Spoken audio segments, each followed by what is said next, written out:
Hey Pokemon Masters, Toby here, and in this video I'm going to take a look at every single Kanto region Pokemon and work out which one's at the top of the food chain. It's a dog-eat-dog world out there, or in the case of Kanto, a Growlithe-eat-Growlithe world. And heck, our good buddy Dexter is filled to the brim with entries talking about how Pidgeotto swoops down to eat a Magikarp or a Caterpie, or how Muck eats Trubbish, although Trubbish aren't in Kanto. So let's take a look at the 151, as well as every other Pokemon that can be found in Kanto in later games, and work out who is really the top of the food chain. Grab a snack while the intro plays, and let's go.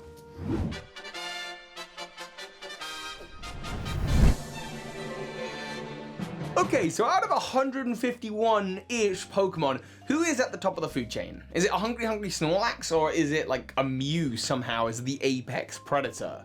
Many of you will know I've done a series where I've covered every single Pokemon on the Tree of Evolution. This is kind of the other half to evolution, the other half to life. Because for life to work, you need to be able to take energy from one thing, consume it, let it fuel you, and then poop it out somewhere. That's basically all life, the simplest forms of life.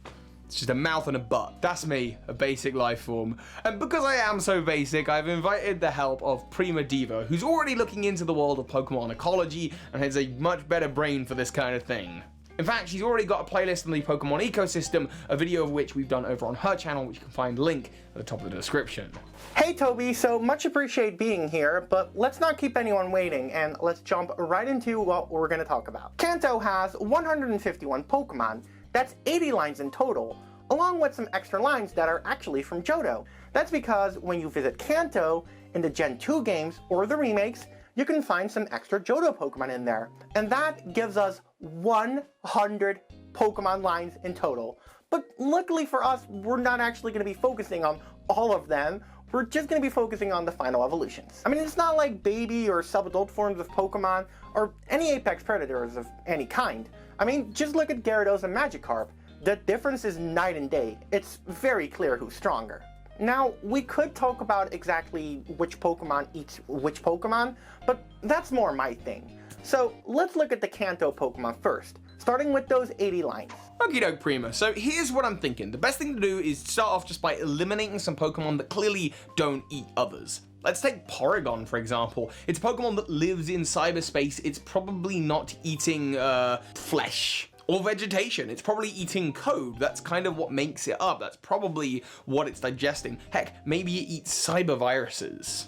And you could extrapolate that, of course, into electric Pokemon. Electrode, Magneton, Electabuzz. These Pokemon clearly seem to consume electricity as their fuel, and they have a lot of Pokedex entries referencing that fact. Some Pokemon eat minerals. Let's take the Geodude line. You've got Onix, you've got Dugtrio. And I think this eating of minerals to kind of bulk up and gain that rock-like body could also be applied to Pokemon maybe like Hitmonchan, Hitmonlee, and Machamp. Because Machamp has a skin kind of like rocks. Although, how does Hitmonlee eat? It doesn't have a... Does it have a mouth? We've also got Gengar and Hypno, famously known for their Dream Eater moves. Haunter has a Pokedex entry about how it licks people with a gaseous tongue, but that's not like flesh eating. That's more like energy absorption, which seems to be what these two Pokemon lines do.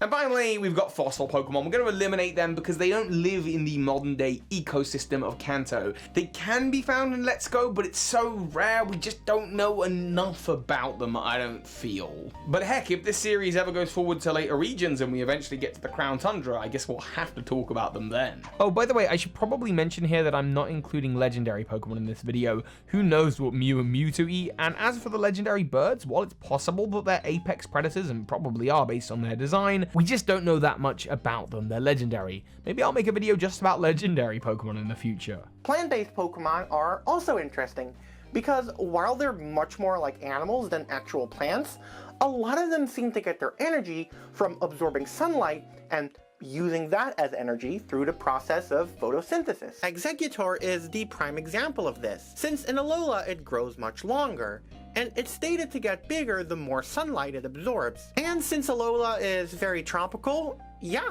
it checks out. I'm not really sure what's going on with Vileplume though, since its inspiration, the Rafflesia flower, doesn't use photosynthesis and is a parasitic plant. But since Gloom does evolve into Blossom with a Sunstone, which is a rock of compressed sun infinity energy, it's likely this line also feeds through the sun. Venusaur too might be similar, but it seems more likely that it gets food from multiple sources. So not just sunlight, but I do doubt that it would hunt others. Maybe eat a small bug here and there, or perhaps, and this is gonna sound horrifying, a carcass.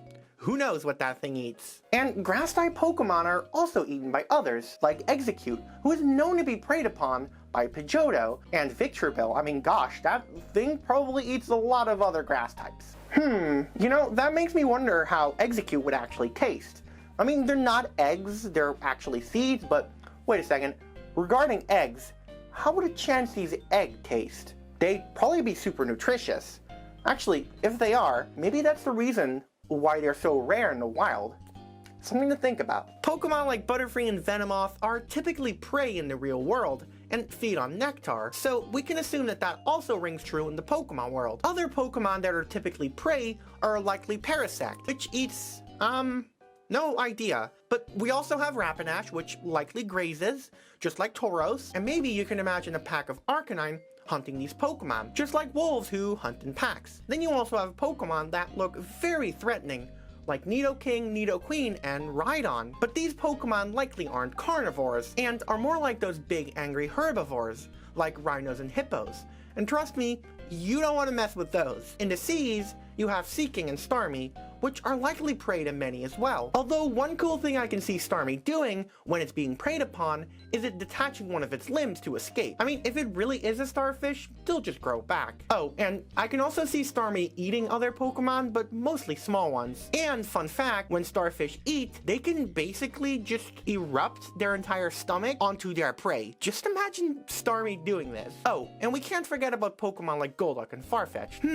I'm kind of curious how those would taste. I've heard Farfetch'd with Leek is quite delicious. So before we get to those top predators, let's take a look at some weird ones. We've got Weezing and Muck. Weezing seems to eat gases, that's implied by its Pokedex entries, and Muck seems to eat Trubbish, and mostly just rubbish and garbage. It might actually make sense that Trubbish is the only Pokemon prey that Muck has, meaning Muck was going vegan until Trubbish showed up. Either way, Trubbish aren't in Kanto, so Muck, Weezing, gone. Additionally, we do have 3 very strange Pokemon. I'm talking here about Mr. Mime, Jinx, and Ditto. Starting with Mr. Mime and Jinx, I really don't like thinking about what they, who knows?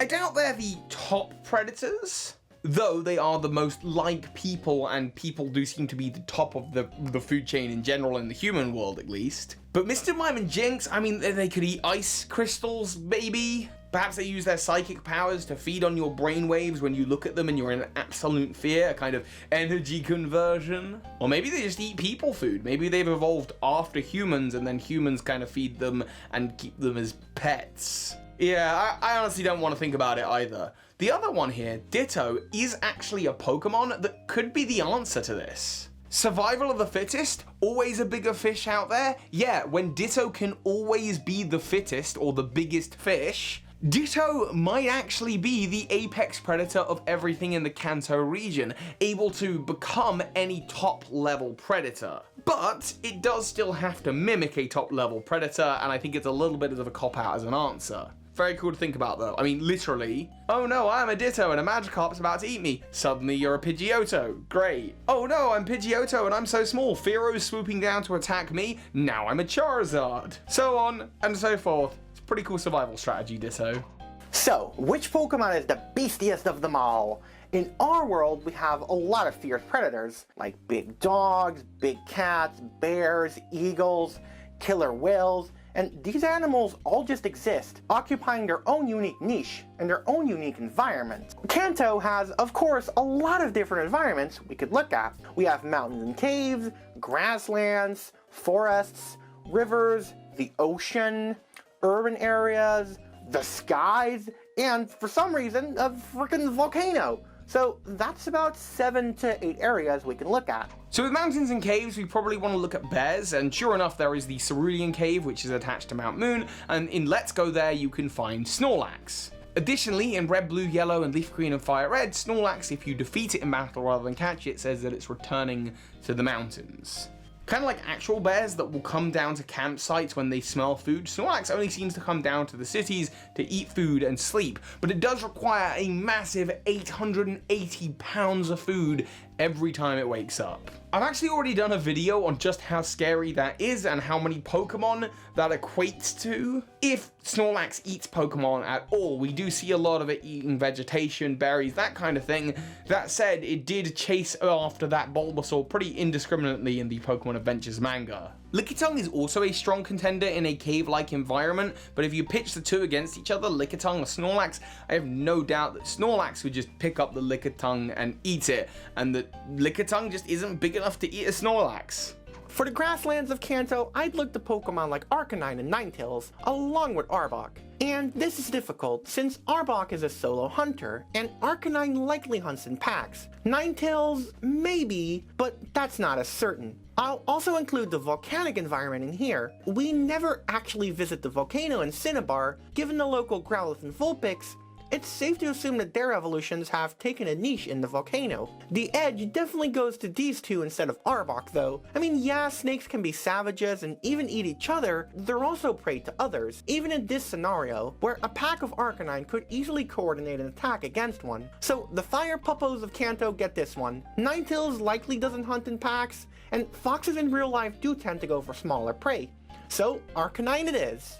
For the rivers and oceans, you might expect a Pokemon like Blastoise to be the top predator, but all of the shellfish Pokemon, whether it's a Blastoise or a Cloyster, are probably omnivores, and additionally are very likely prey for Pokemon that can very specifically get through their hard defensive shells. Hard defensive shells don't tend to be needed on apex predators because it's a defensive mechanism for when you're being eaten. And you just look at something like Tentacruel with its poisonous moves and its tentacles that can grab things and its long sharp beak designed to get inside some of these shellfish. Tentacruel is more likely to eat them than they are, I think, to eat it. But because rivers and oceans, there's so much of it, it makes up so much of the environment, there's a couple of big contenders here. Dugong and Kingler could also fill completely different niches. But if you're looking at for one water type predator Pokemon that could cover the whole of Kanto, we can't ignore Gyarados. I have no doubt that given its tremendous size and aggression, that Gyarados could smash through the shell of any Kingler or like just squish a Tentacruel to pieces with its incredibly powerful jaws. We did also consider Lapras as an option as a key predator of the oceans, but again, given its shell that's there for defensive reasons, I can imagine it to at least be less aggressive than a Gyarados, and thus Gyarados is more likely to pick fights that it can win against Lapras. Urban areas are likely dominated by Pokemon such as Persian and Raticate, although in that situation we can clearly tell who eats who exactly. The evolutions are also somewhat involved, I'd say.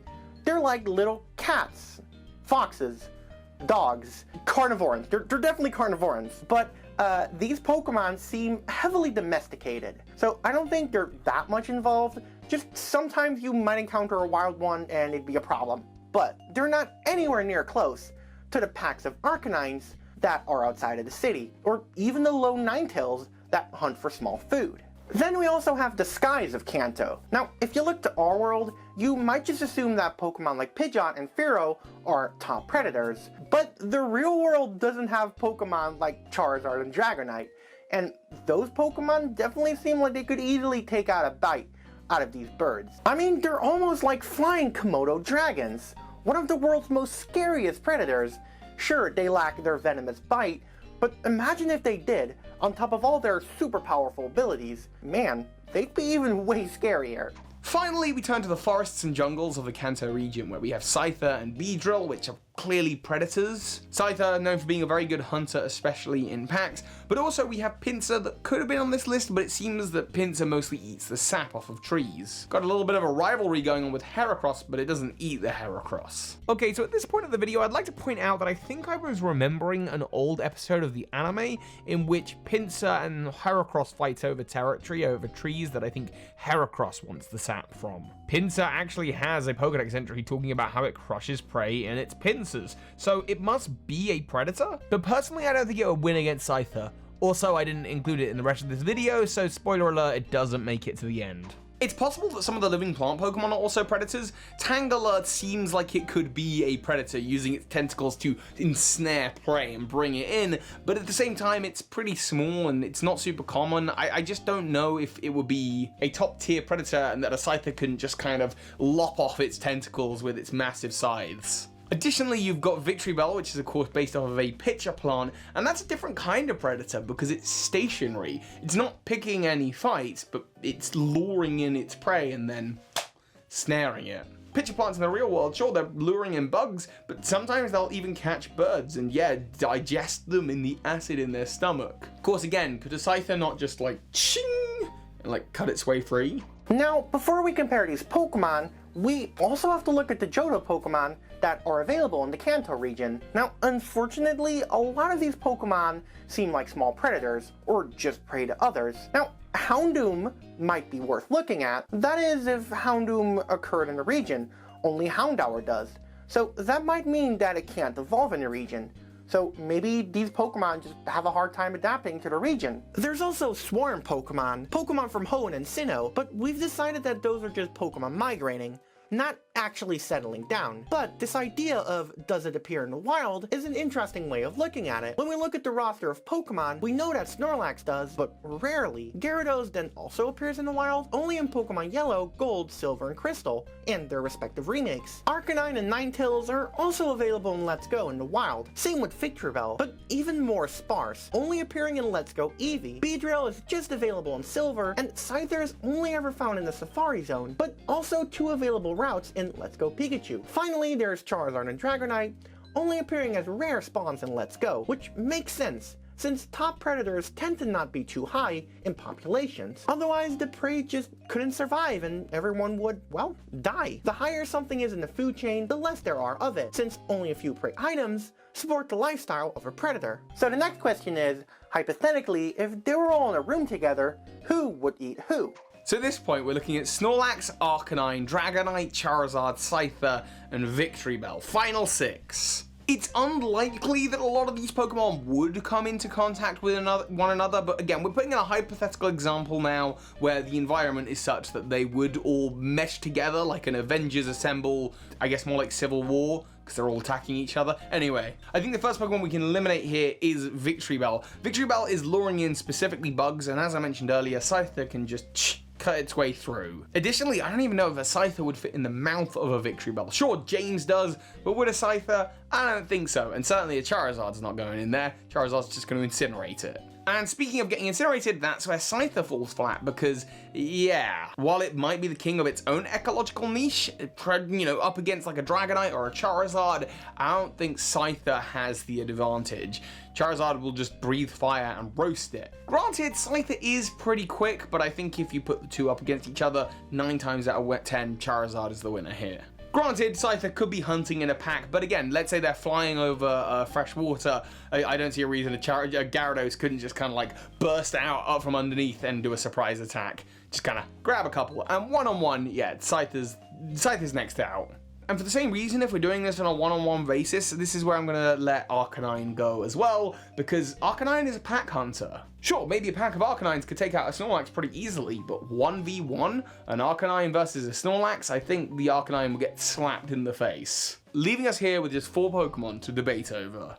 Snorlax, Charizard, Gyarados, and Dragonite. Honestly, at this point, it's kind of impossible to say, though Charizard is smaller than both Snorlax and Gyarados, and it's also weak to Gyarados' water typing, so perhaps our popular fiery dragon is the weakest link out of those. As for Snorlax, I mean, yeah, sure, it's a big eater, but I don't actually know if it can eat Dragonite or Gyarados because of their size. Dragonite being a bit bigger than Snorlax, but Gyarados being much bigger. So, that leaves us with just 2 dragons, it seems. Tough choices indeed. So, let's look at their pre-evolutions for a better understanding. Magikarp is super common, while Dratini is very rare, but both do appear in places like the Safari Zone in Kanto and the Dragon's Den in Johto. Due to Magikarp's abundance in nature, and Dratini being rare and also bigger than Magikarp, it seems to me that Dratini is the predator and Magikarp the prey. It's not like these final evolutions often interact with one another.